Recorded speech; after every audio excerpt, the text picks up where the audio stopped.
खान साहब के जो वकील हैं सलमान सफदर साहब, बैरिस्टर सलमान सफदर, मैं इन्हें अच्छी तरह जानता हूँ। ये बड़े काबिल वकील हैं। इन्होंने सैकड़ों मुकदमात इमरान खान साहब के लड़े हैं और अब इन्होंने एक बहुत बड़ा दावा किया है। दावा उनका ये है कि इमरान खान साहब की अब रिहाई हो जाएगी कानून के मुताबिक। यानी अगर कानून के मुताबिक चलें तो इमरान खान साहब की रिहाई बिल्कुल मैच्योर हो चुकी है।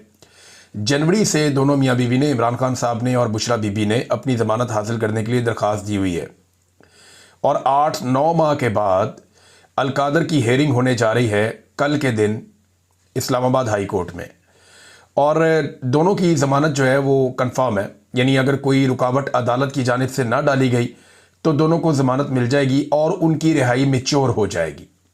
यानी असूलन और कानूनी तरीके से इमरान खान साहब को कल रात तक जेल से बाहर आ जाना चाहिए। ये तो बात है वो जो सलमान सफदर साहब कह रहे हैं, या बाकी कानून को जानने वाले लोग या कानूनदान या वकला वो यही बात करते हैं कि इसी तरह ज़मानत हो जाती है। फिर दूसरा, एक खातून की ज़मानत को 10 माह तक रोके रखना, ये भी एक नेक्स्ट लेवल की नाइंसाफ़ी है जिसकी कोई और मिसाल नहीं है, जो बुशरा बीबी के साथ किया गया। फिर देखें ना, इसमें आप एक दो चीज़ों पे और गौर करें। अच्छा, क्या इमरान खान छूटेंगे या नहीं छूटेंगे, मैं आपको भी बताता हूँ। यहाँ पे इमरान खान साहब से कानूनी इंतकाम लिया जा रहा है। तोशाखाना केस में पैटर्न इन चीफ जनाब इमरान खान साहब को एक ही हकायक पर मुकदमा में तीसरी बार ट्रायल किया जा रहा है। यानी मुकदमा एक ही नौयत का है, अब तीसरी मरतबा इमरान खान साहब को उस पर ट्रायल किया जा रहा है। तोशाखाना में फ़र्ज़ करें कि एक वज़ीर आज़म है, वो 200 चीज़ें ले गया। वैसे इतनी चीज़ें तो नहीं ले जाते, लेकिन 200-300 चीज़ें भी ले जाते हैं। शरीफ ख़ानदान जितना सामान तोशाखाना से ले गया, अगर हर चीज़ पे एक एक मुकदमा बनाया जाए तो अगले 200 साल उनके ऊपर मुकदमा जो है वो चलते रहेंगे। ये जो काकड़ साहब आए थे निगरान वज़ीर आज़म, ये जो सामान ले गए, अगर इसी तरह एक एक करके मुकदमा बनाया जाए तो ये भी इनकी बाकी ज़िंदगी और इनकी नस्लें यही मुकदमे ही लड़ते रहेंगी। इमरान खान साहब पे एक ही मुकदमे को 3 दफ़ा चलाया गया। यानी पहली मरतबा एक जज हमायूं दिलावर साहब ने 3 साल की सज़ा सुनाई इसी मुकदमे में, फिर ज़रा इसको ट्विस्ट करके दोबारा लाया गया और फिर जज जो है बशीर साहब, उन्होंने 14 साल की सज़ा सुना दी इसी मुकदमे में। और अब तीसरी मरतबा एक और जज के साथ यही मुकदमा ला के फिर अडियाला जेल में ट्रायल किया जा रहा है। तो इमरान खान पाकिस्तान की वाहिद शख्सियत है, दुनिया का आप समझ लें, जिसको एक ही मामले में तीसरी मरतबा ट्रायल किया जा रहा है। एक ही नौयत का, एक ही चीज़ का, एक ही मुकदमा है और तीसरी मरतबा वो ट्रायल हो रहे हैं। इमरान खान साहब के वकील ने एक और बड़ी अजीब बात बताई। उन्होंने कहा जी 2 टोटल गवाह हैं जो इमरान खान साहब के खिलाफ आते हैं, जो काबिल जिक्र है, बाकी तो सारे झूठे ही साबित हो गए हैं। एक इनामुल्लाह शाह, ये इमरान खान साहब के साथ ही होता था। एक सुहेब अब्बासी। अच्छा, ये जब भी आते हैं ना अदालत में तो इनसे कोई सवाल किया जाता है तो कहते हैं जी आज हमें सिर्फ इस तोहफे की हद तक याद हैं चीज़ें, पिछली हम भूल गए। इंसानी याददाश्त है ना, अब ये किसी इदारे की तरह तो काम करते नहीं, आम लोग हैं। तो ये ऐसे गवाह हैं जिनको जो चीज़ें याद दिला के भेजी जाती हैं कि प्रोसिक्यूशन आपसे ये पूछेगी आपने ये जवाब दे देना है, जज आपसे ये पूछेगा आपने ये जवाब दे देना है, इस तोहफे से मुताल्लिक आपसे जो भी बातें होंगी वो अपने आप को याद दिला दी हैं। अगर उनसे कोई सवाल करता है फलानी चीज़ का बताओ जी, वो मुझे याद नहीं है, ये वाली बात बताओ मुझे याद नहीं है, वो जो पिछली तुमने गवाही दी थी एक और, वो भी मुझे याद नहीं है, क्योंकि झूठ याद नहीं रहता। लिहाजा इन्हें एक ही तोहफे के ऊपर तैयारी करवा के भेजा जाता है और ये आगे बता दें इस तोहफे की हद तक हमें सिर्फ मालूमात है। अब अंदाजा करें गवाह भी इनके पास कैसे कमज़ोर हैं। जजों को तो ऐसे गवाहों को नॉर्मली जज उठा के अंदर कर देते होते हैं झूठी गवाही में और गुमराह करने में अदालत को। इस जुर्म के अंदर भी ये बंदे अंदर हो जाते हैं, लेकिन यहाँ पे जनाब काम चल रहा है क्योंकि एस्टेब्लिशमेंट इसके पीछे खड़ी है। अच्छा, अब ये वकला को लगता है कि बहुत बड़ा दावा है कि इमरान खान साहब रिहा हो जाएंगे कल के दिन में, लेकिन क्या हो जाएंगे? तो मेरी दानिश में ऐसा नहीं होगा। इमरान खान साहब की रिहाई ऐसे नहीं होगी।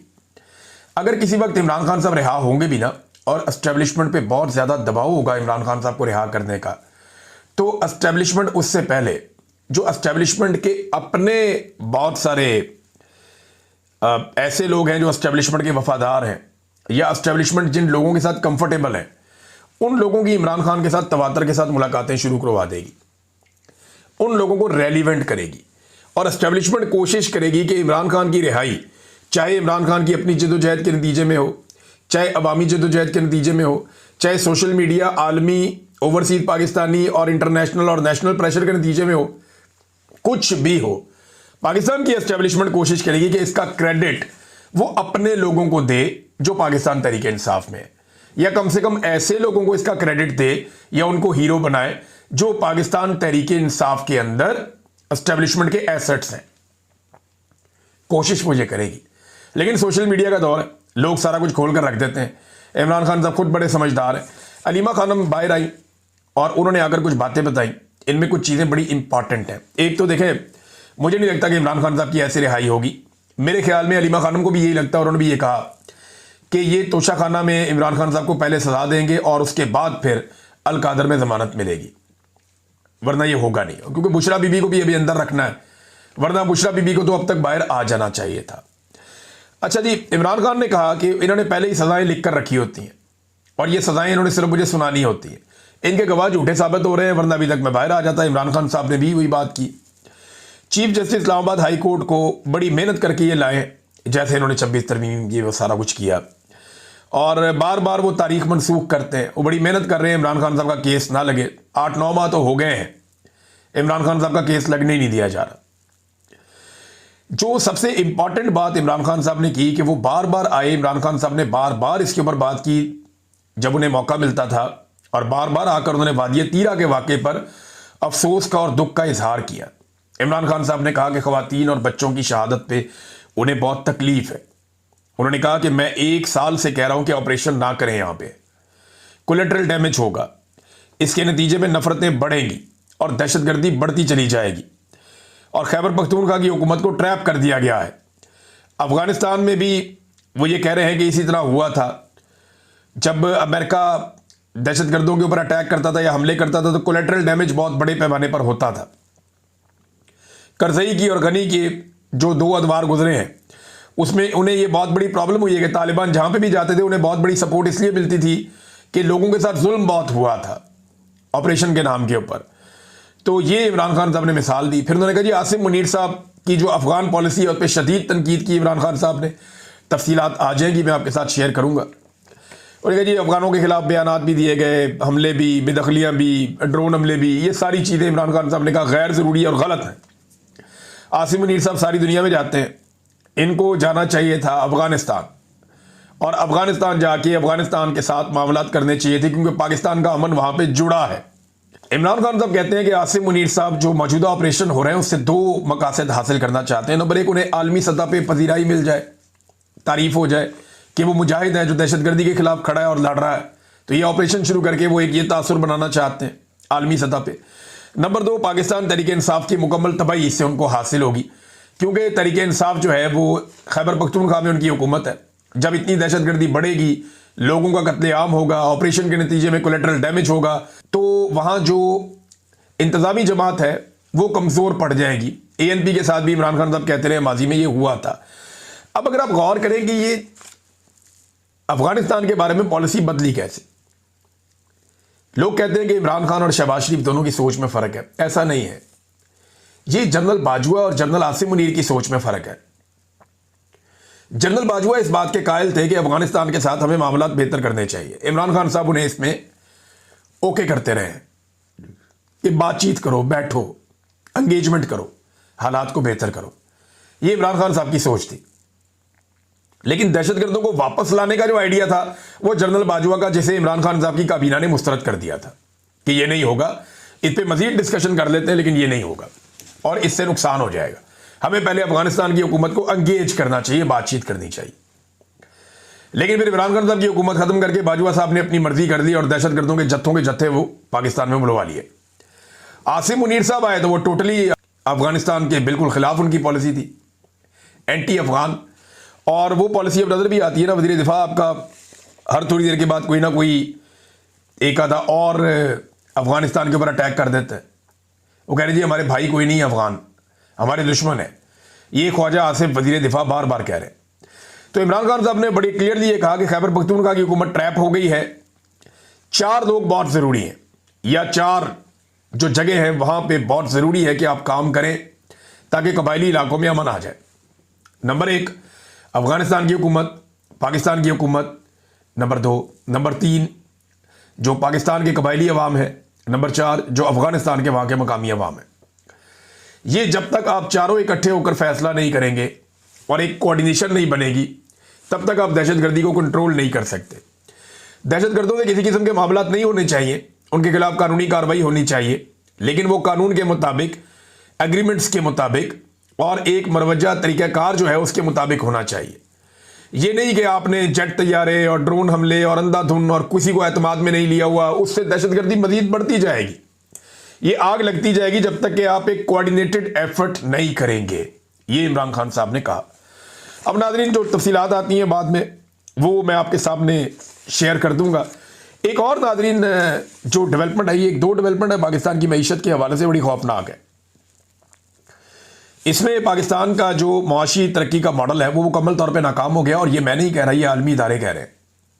वर्ल्ड बैंक की रिपोर्ट आई, वो कह रही थी गुर्बत में लगातार इजाफा हो रहा है। 8 साल की बदतरीन गुर्बत की सतह इस वक्त पाकिस्तान में मौजूद है। यानी इमरान खान साहब के पूरे दौरे हुकूमत में पाकिस्तान में गुर्बत इतनी ज़्यादा नहीं थी जितनी अब है। कोरोना वायरस के दौरान भी पाकिस्तान के हालात इतने बुरे नहीं थे जितने अब हैं। और ये जो माशी तरक्की का मॉडल तबाह हो गया, ये क्या है, इसको ज़रा आप समझिए। इन्होंने जो मुआशी तरक्की का मॉडल बनाया ना, मौजूदा हुक्मरानों ने, वो अवाम को नचोड़ने का बनाया और अवाम की जेबों पे बोझ डालने का बनाया। जिस तरीके से ये IPPs को लेकर आए, जिस तरीके से एस्टेब्लिशमेंट ने अपनी मर्जी के फैसले किए, जिस तरीके से SIFC बनाई गई, ये जब लोग गरीब होते चले जाते हैं, कमज़ोर होते चले जाते हैं, तो कोई भी मईशत काम नहीं करती, कोई भी मॉडल काम नहीं करता। तो अब ये मॉडल एक्सपोज हो गया है जो शरीफ खानदान ने, जरदारी खानदान ने या पाकिस्तान की एस्टेब्लिशमेंट ने मिलकर बनाया था। इमरान खान साहब बार बार एक बात करते थे कि ह्यूमन अपलिफ्ट, हमें इंसानों को तरक्की देनी है, हमें इंसानों को ऊपर लेकर आना है, बतौर मुआशरा सारे लोगों को आगे लेकर चलना है। जब कौम उठती है तो पूरा मुल्क उठ जाता है। ये चंद आप अलग अलग पिलर्स को आप उठा लेते हैं तो उससे मुल्क नहीं उठता।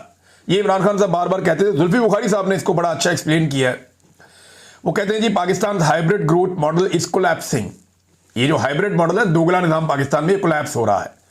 जो गुर्बत है वो नेशनल लेवल पे, जो हमारा एक जरा लोअर लेवल हमने रखा हुआ है 25% है पाकिस्तान में, और इंटरनेशनल लेवल पे 45% पाकिस्तानी गुर्बत की लकीर से नीचे है। हमारी 37% यूथ जो है ना तो काम करती है ना तालीम हासिल करती है। बच्चे स्कूलों में जा नहीं पा रहे, माँ बाप उन्हें पढ़ा नहीं पा रहे, और बच्चों की एक बहुत बड़ी तादाद, यानी पाकिस्तान में लगभग आधे बच्चे जो हैं वो इस वक्त ग़िज़ाई किल्लत का शिकार है, वो अंडर ग्रोथ है, यानी वो पूरी तरह से ग्रो नहीं हो पा रहे। GDP पर कैपिटा ग्रोथ जो है वो 2% है। साउथ एशिया पूरे के अंदर जितनी है उससे आधी है हमारी, यानी इंडिया, अफगानिस्तान, ईरान, बांग्लादेश सारे हमसे आगे, हम सबसे पीछे हैं। ये जो ग्रोथ है हमारी GDP की, उसमें हम पीछे रह गए हैं। और एक्सपोर्ट्स जो है वो बांग्लादेश की $55 अरब है और पाकिस्तान की जो है वो $30 अरब है। ये भी एक बड़ी खौफनाक चीज़ है। तो एक विशियस साइकिल चल रहा है लो ग्रोथ का पाकिस्तान में, बढ़ती हुई महंगाई का पाकिस्तान में, बढ़ती हुई गुर्बत का और कर्जों का। और कर्जे पाकिस्तान किस तरह ले रहा है, जरा ये एक खबर मैं आपके सामने रखूंगा, आप ये देखें, आपको पता चलेगा कि पाकिस्तानियों को कैसे धोखा दिया जा रहा है और कैसे पाकिस्तानियों को ट्रैप किया जा रहा है। मौजूदा हुकूमत ने बैंकों से बहुत बड़े पैमाने पर कर्जे लेने का फैसला किया। अब ये जो कर्जे हैं ये 1275 अरब रुपए के कर्जे हैं, और ये कर्जे ले रहे हैं सिर्फ और सिर्फ जो एनर्जी का सेक्टर है वहां पे जो नुकसान है उसको पूरा करने के लिए। अब ये पैसे वापस कौन करेगा, ये पाकिस्तान की तारीख में पहली मर्तबा होने जा रहा है। जरा गौर से सुनिएगा, पाकिस्तान की हुकूमत पाकिस्तान के साथ करने क्या जा रही है। नॉर्मली क्या होता है, हुकूमत कर्जा लेती है, हुकूमत वापस करती है अवाम से टैक्स लेकर, वो मैनेज करते हैं कि यहां से ये टैक्सेस आएंगे, हम ये कर्जा वापस कर देंगे। लेकिन इन्होंने अवाम को ही गिरवी रख दिया है।